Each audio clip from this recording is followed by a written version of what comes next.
Welcome to the Beauty Inspires Beauty podcast, where I've made it my mission to help beauty professionals, creative, and independent entrepreneurs like you find the tools, inspiration, and motivation to unlock the abundant life you know you are meant to be living. Each week, you can expect epic guests and solo episodes sharing every tool, trick, and skill set I've learned on my own 20-year journey to grow and scale your life and business. I'm your host, Jessica Burgio, former salon owner turned beauty business mentor and crazy multi-passionate entrepreneur, here to share incredible stories and insight about how others got started and the unconventional path they took to get there. My goal is to inspire you to reach your business and life goals with confidence, to achieve your dream life through creating non-negotiables and boundaries without sacrificing your personal well-being and relationships. I know firsthand how real burnout can be, so if you're ready to stop the overwhelm and get clear and focused, you're in the right place, babe. Let's jump right in.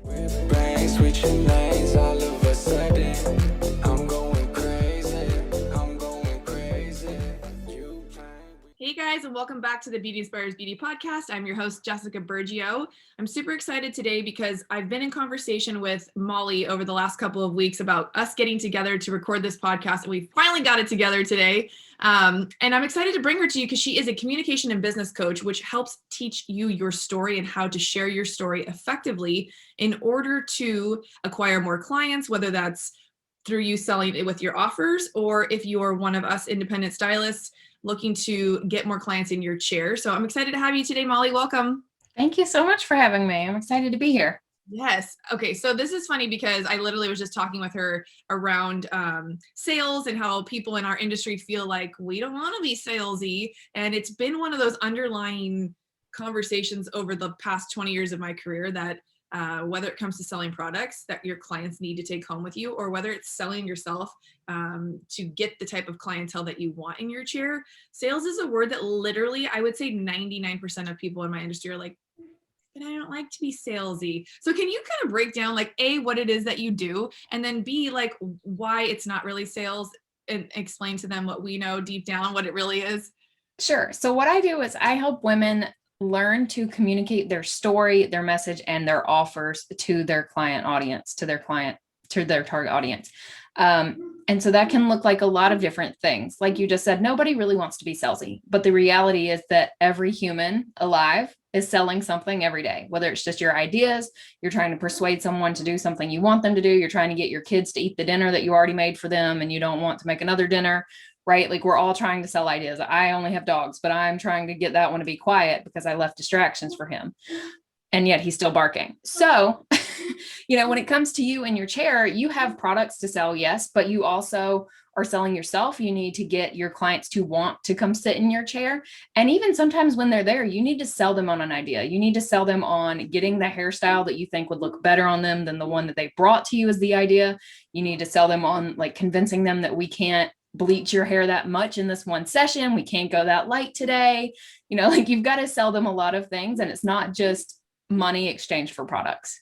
I love that. It's so funny because storytelling is one of those magical things that luckily I was told early on in my career would make or break my career. If you could conversate with anybody and have like an emotional connection with them, they would be probably forever your client.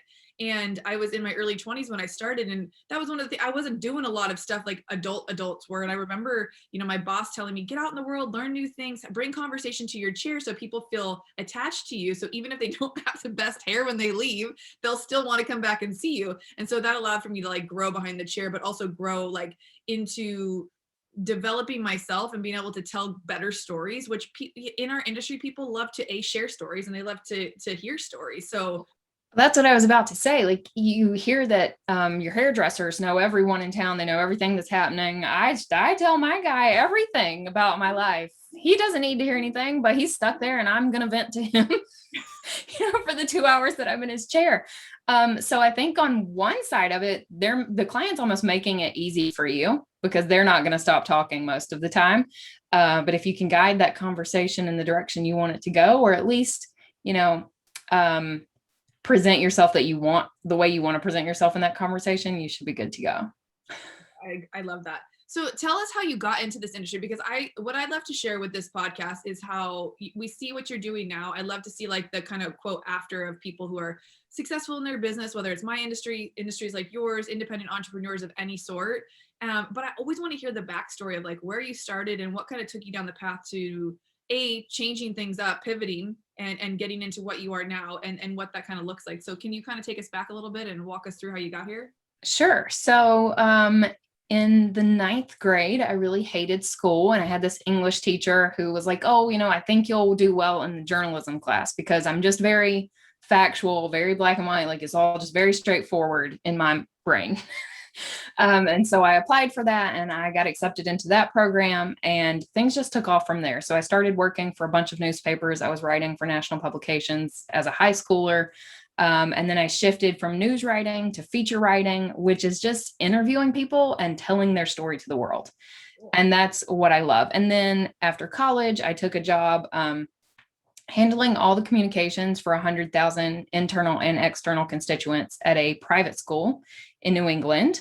So speaking from everyone to current students and telling them, what they need to know about the school for the day, like if there's a snow day or all kinds of information they need, from talking to donors and trying to get them to give us their money. It was a whole lot of talking to a whole lot of people about a whole lot of different things, but they were all somewhat related. And so while I was there, part of that job was also marketing the school to 7 to 17-year-olds. And at the time, they were all on Instagram. And so I got really good at targeting a location-based audience on Instagram. And I started growing that as a side hustle and then went full-time doing that. But what I really love is talking to people and hearing their stories and helping them tell them. So I have pivoted my business from teaching online entrepreneurs how to maximize their organic reach on Instagram to teaching them how they can better tell their stories and build those connections with their target audience. That's incredible. So explain how the shifts you've seen in people's businesses once they can effectively communicate what they do and sharing their story as to why you need them. Yeah. So I think a lot of times we hear online business coaches telling you two things. There's two main phrases you hear, which is tell your story and speak to your audience. But what they don't do is tell you how to do that. So that's the gap I feel. But the reason that you have to be able to speak to your audience is so that she understands what it is you're saying. And also so that she just feels like she can relate to you. We need to tell them, what you have in common, because that's how you make friends and start to build that trust factor that we have to have before people want to give you their money. What was the question? Just why being able to effectively communicate what it is that you do in order to get people to shift, because obviously there's the clients that come to you, they've been trying, they're working in their business, things are going okay, but they're not closing sales, they're not connecting with their audience, people are commenting and liking, but they're not closing sales. And I was kind of in that bubble for a little while because I wasn't ready to commit to like a niche. I wasn't ready to like speak to one person, because I think being as old as I am, as long as I've been in the industry, I was like, who do I want to work with? It was something I had to figure out and get my messaging clear. And so I still struggle with like that kind of stuff too. So maybe we can do a little quick where you can help me like hone in my message so people can maybe see themselves in that story, because I know a lot of people in my industry wanting to pivot into education, wanting to like learn how to branch out and do other things, but they don't know how to put their 15 years of experience into here's who I am and what I do. Yeah. Okay. So that's one of the questions I get the most is how do I like boil down 15 years of experience or 35 years of my life into a 30-second elevator pitch? And it's just, some things to keep in mind are that the person you're talking to, they don't need to know everything about you in 30 seconds, or you're probably going to scare them off. A lot of times I think we think that telling our story is being vulnerable. And while that's a part of it and that helps people connect to you faster, when you're first meeting someone, all you need to tell them is like what you guys have in common, how you can help them. Got it. That's pretty much it. You can get into the rest of it. And sure, the longer that they work with you, the more they're going to get to know about you. But they don't need to know everything the second you meet. Totally. Well, try telling hairdressers that. That is true. Flip a chair, how long do you have? No, we're professional therapists and talkers, listeners, all the things. We just have so much information in our brain. It's hard to like, narrow it down to the one thing. But my main question was like, how have you seen shifts in people's businesses once they've started using your storytelling method? So the shift is that normally people are talking about what they're selling before we start working together. They're just kind of like giving you the facts about what it is that is included in their offer. And they're not really showing you the story of how that offer has transformed their other clients' lives. Mm-hmm. So there's three kind of stories that you should be telling. One is just your origin story, how your business came to be. The second is the story of your customers, so testimonials. And instead of like showing it as just a written testimonial, which is certainly an option, talk people through it. Try to set the scene for them. Let them know how the client was feeling before you started working with them and after, which is exactly what you're asking me right now. And then the third one is your vision for the future. So how you think this business is going to help them farther down the road, but also how this business is going to hopefully change the world. I love that. I'm taking notes. That's awesome. So if you guys are branching out, if you're starting something new, the three things that she just went over was origin, like why and who, right? Basically. Mm-hmm. And then two, if you've had any success with anybody you've worked with. So even if it's sharing testimonials, which would before and afters of hair, things that you work through, like getting them into, this is what she wanted to do. This is how we got her there. And then vision for the future. So if you, I think, just to make this relatable to my audience too, if you see yourself down the road wanting to do different types of hair, different types of work with different type of clientele, showing things that you don't want to be doing anymore should not be going on your page. You shouldn't be talking about what you're not interested in anymore just because it maybe gets likes or comments. Focusing your business towards where you want to grow and go into. And I think people get stuck doing the same old, especially on social media, and have a hard time like shifting. And I saw that gap with myself too, when I went from kind of more fitness focused health and nutrition into the coaching space. I got a lot of, what is she doing? And so it took some time for me to like keep explaining, keep talking about what I was doing before people really started to pick up on it. Yeah, I think that is it echoing on your end? Okay.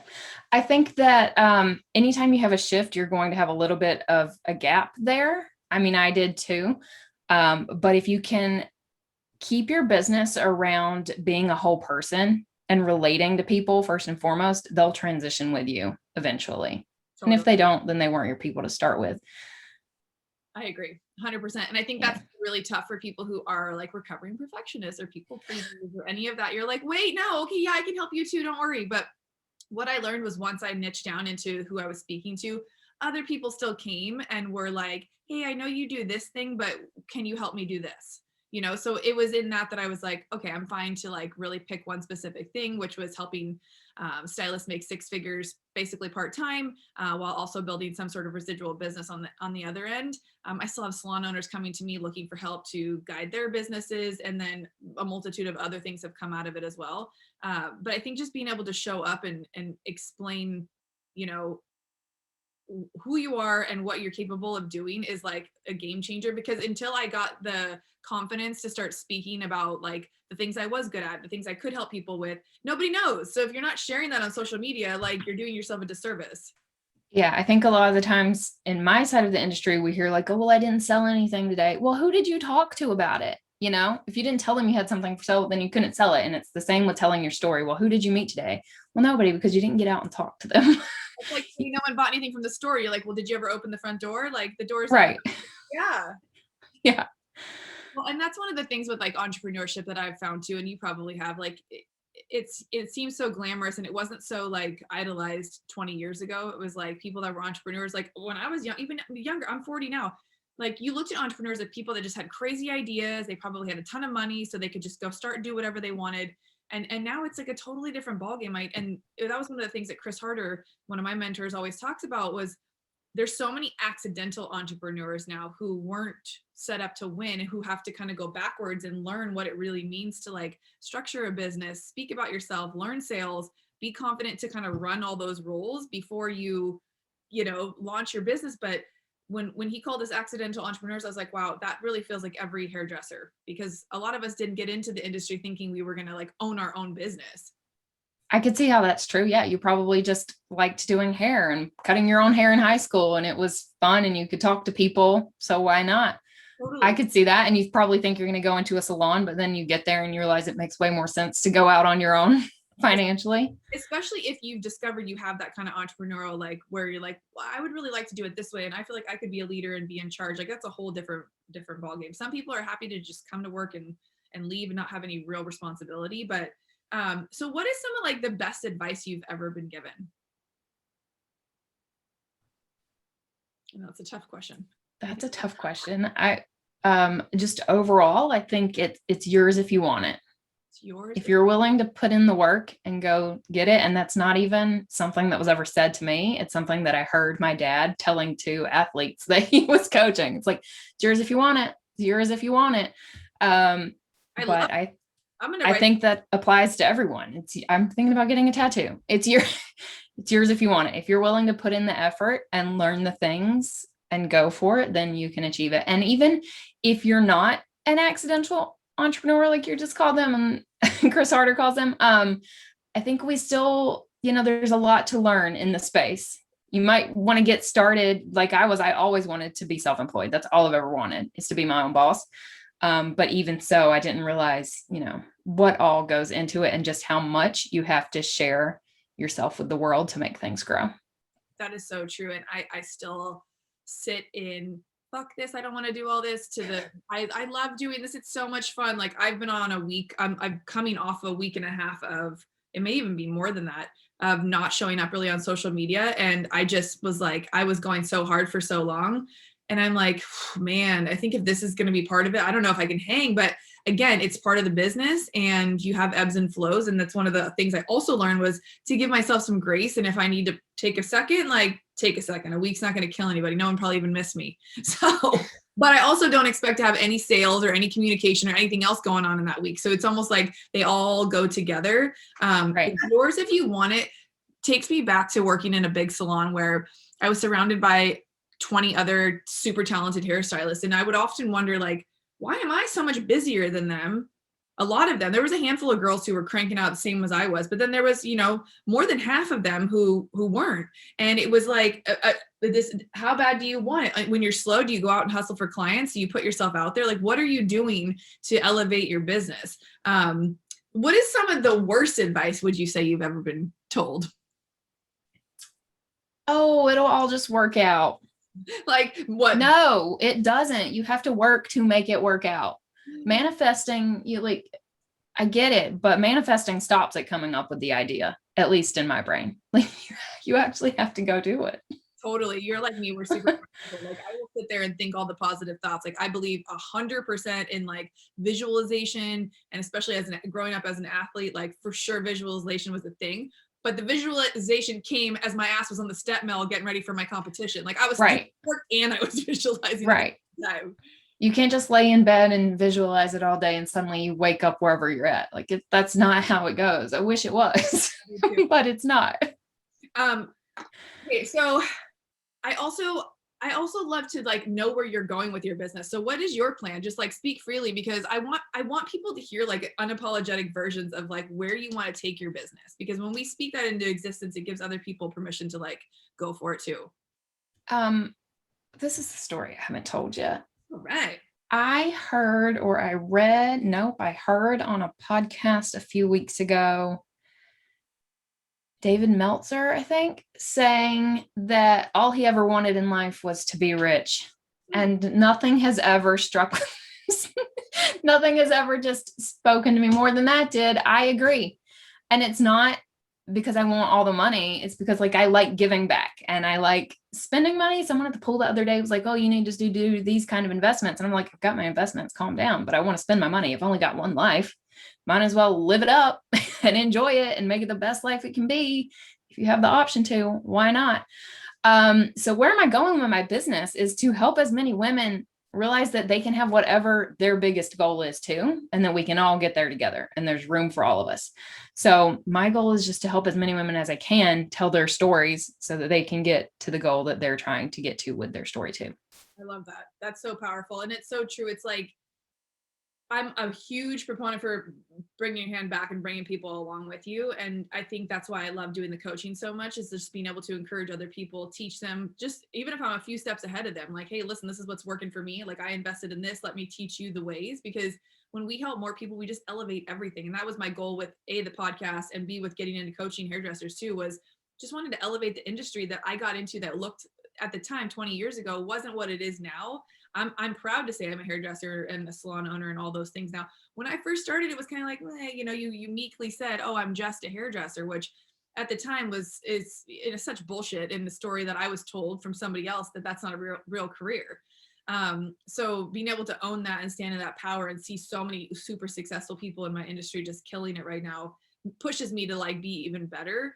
And so I think more and more people are stepping into that place of education and kind of getting out. And it's like, it's yours if you want it. I love that. Okay. So with the Beauty Inspires Beauty and with what I do, we always talk about non-negotiables, routine, and kind of like that, the thing that gets you going and keeps you centered. Like, what are some of your non-negotiables that you can share with us that like keep you focused and like on the right track? My main one is that at 9 a.m. every morning, I'm going live on Instagram, which holds me accountable in a lot of different areas. It means that I have to get up and be presentable before 9 a.m. I have to, have all my thoughts ready for the day. And I normally am working before 9 a.m. to try to get all of that in place. So 9 a.m. is like, that's it for me every day, 7 days a week. We're on Instagram to move the needle forward a little bit every day. Other ones are just family time with my dogs. I know I don't have an actual family, but I have my dogs. And so they definitely need attention. That is part of the day. Ultimately, all of this is, I guess, to give them the best life possible. So can't neglect them along the way. You're speaking to so many people. So many people are animal moms and dads way before they actually have children. I had a golden retriever for 11 years before I had my son. So like, I get it fully. She knew everything. That girl, she was the OG. Yeah, my Basset Hound just turned 15. So I'm like, I've had him over half my life and I just want to give him the best, whatever at 15 he has left. I don't know. But there's that. And then other ones, reading. I've got a whole collection of books. I read way too much. But I actually don't think that's possible. And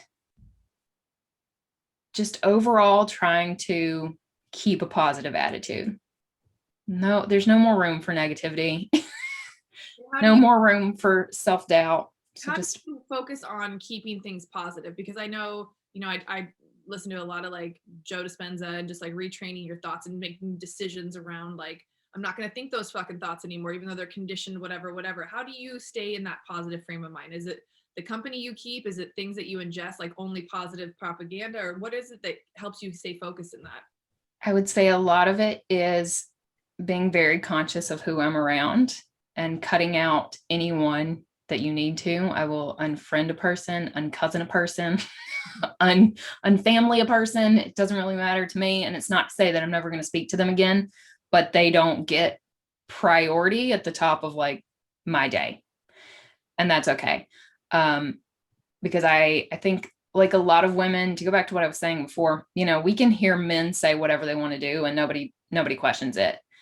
But women can't really speak up about what their real goals and dreams are. And I know growing up, I was always told like probably a dozen careers that I wanted. You can't make money doing that. You can't do that. Women can't do that. You can't do that. And it's just such baloney. And I don't know why I just censored myself. It's such bullshit. Yeah, me girl. And so I've had to let a lot of those people go. They just don't get me every day anymore, or even once a week, because I have big goals that I want to hit on a quick timeline. And, hopefully they'll still be there when we get there, or I'll prove them wrong in the process. But I'm very conscious of who is around me speaking to me and only having people who are here to cheer me on. There. I mean, now constructive criticism is one thing. We need all of that. But I don't speak to people on a daily basis who just don't believe in me. Well, we know the freaking difference between people who are there to hype you up and really like pour into you and the people that are like, you should just get a real job. Like, right. The fucking difference for sure. And it like took my mom years before like hairdressing was a cool career. And, even transitioning into this, people were like, why? Like, you're making such good money doing hair. Like, why would you? And you just opened a, what? Like I'm like, y'all can't be my people for a while. I'll see you in 6 to 12 months when I get the calling. If you can't understand where I'm at, like, that's totally fine.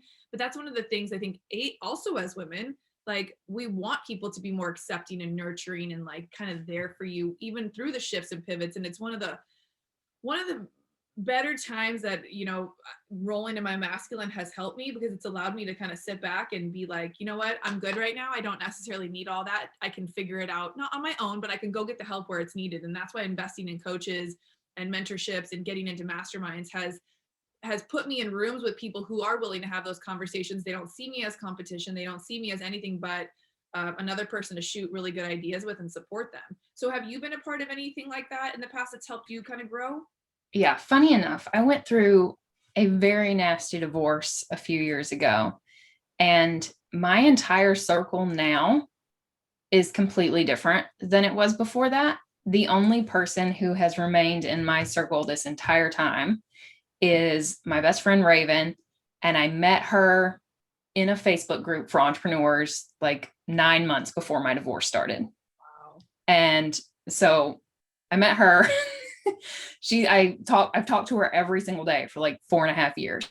And now since then, I joined a bunch of coaching programs. When I first got out of the divorce, it was really nasty. And I just needed to be around women who just thought the same way. It wasn't at the time that I was really using the course or the program to build my business like I should have been, but I needed to get back in a room of people who just supported me. And since then, I've joined other programs, other masterminds that, I'm in a place now mentally to really grow the business again. But this group of women they're my whole circle. Oh my God. You're speaking to my heart right now, because that is one of the top reasons I joined Chris and Lori's mastermind 2 years ago. Is I was in that same place of needing that support. At the time I was single and just really lacking conversation like that in my life as to where I could be going. And I invested a huge chunk of money with no plan, no idea, no business to scale, no nothing. And I was literally like, if I could walk away with a couple solid new friends, like I feel like my investment was made. And what that investment did for me over the next 2 years has created, yes, a couple best friends out of it, but also like I've generated more revenue and come up with different ideas and had a support system and had epic conversations that I would have never had access to prior. And so then towards like after a year into it, like growing the coaching business, like I didn't even own the salon at the time before that. It was just like people breathing that confidence into you until you like believe it in yourself. And that's why staying around other people doing even close to things that you want to be doing is so important. Even in some of these groups, the women there, they don't necessarily understand what you're doing because their business is completely different. But what they do understand is that we've all got big goals and we're going for them. So, before it would be, you're surrounded by friends and family who don't understand what you're doing and therefore it's invalid. Now you're around people who still don't understand, but they're like, yeah, you can go do it. You can do it. Whatever you want to do, you can do it. Totally. I love that. So unapologetic about saying that, listening to that guy's podcast or whatever it was, when he said, I just always wanted to be rich. Like, I think I didn't even realize I had money, like blocks or whatever you want to call them, prior to getting into the mastermind and getting around conversations around people talking about that. And, Chris said something about one of their dogs was dying of cancer. And the doctor said something to him about, well, sir, it's going to cost you 10 grand just to find out, blah, blah, blah. And he was like, so you're not going to do it? He's like, well, do you want it? He's like, I don't give a fuck how much it costs. Like, right. Here's the check. And he got on the podcast after the dog passed away. And he was like, do I regret spending that money? Absolutely not. He's like, I am so fortunate that I put myself in a situation that I can write a check like that and not even blink an eye.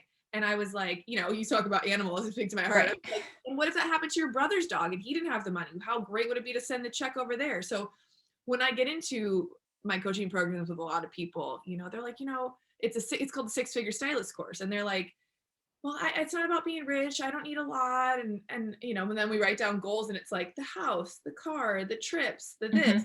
And I'm like, bitch, you want to fucking be rich? You need to make money. We live in I'm sorry, $100,000 a year in San Diego. You're living like mediocre. I know. I did know. It's not good. It's not. Even 20 years ago, it wasn't enough to buy over a $500,000 house. And now you can't even get a condo for that out here. So when I break down the money mindset stuff around it, it really, it's funny. And it helps people be more unapologetic about, okay, yeah, I do want to make a shit ton of money. I want enough money to where like I'd have choices and right. Choices. It's not that money, people always say, well, money doesn't buy happiness. No, it buys you choices. It buys you options. It buys you whatever the F you want to do. It buys you the option to say, hey, I'm going to spend my time the way I want to spend it with who I want to spend it and not doing whatever it is that you told me I need to do and make $20. Like, I think saying that women want to make money, it's there's no reason for it to still be such a dirty phrase. Like there's no reason for us to still have all these thoughts around it. If you want to go make money, go make money. Like Nope. just Amen. do your thing. And on that note, so how can people find you and work with you if they want to craft like a better story so they can better communicate with their clients? What do you have right now that they can check out? Yeah, so come find me on Instagram. I pretty much live there. I'm at Determined Molly on all platforms, but that's where you can get in touch with me the easiest. I have one-on-one coaching. I have a membership. I have all kinds of services to meet whatever your needs are. Beautiful. Okay, you guys check her out because she's every day. Is it 9 a.m. 9 a.m. Central, yes. So what is that for us? That's 7 a.m. Pacific. Okay, so when you're getting ready for work, hop on, watch Molly in the morning. You could probably submit questions or try to talk to her when she's on her lives too. She's probably always looking for someone to have a conversation with. Around sharing your story and just crafting something that resonates with people, because that's also what I'm always trying to share with people is what makes you unique and different. What would make you the person they choose to wait 6 to 8 weeks to come see versus somebody else? And that's kind of for whatever business you're in, any creative entrepreneurship, any business whatsoever. You know, what makes you different than the next person? And that's kind of like your specialty. So yeah, I agree. I think if you're struggling because you think that your life is just boring or you're not that interesting, or all you do is spend the whole day behind your chair and say you've got nothing else to talk about, you just need someone like me who's really great at asking questions to dig in a little bit and find out what it is that we need to be telling your people. Totally. Ask better questions, you get better answers. I love that. Exactly. Thank you, Molly. This was so awesome. You guys follow her on Instagram at Determined Molly. We'll put all of that good stuff in the show notes. And as usual, if you love this podcast, please share it with your friends, tag us on social media, and leave us a review. We love you guys so, so much. We will see you on the next one. Take care. Thank you. I'm going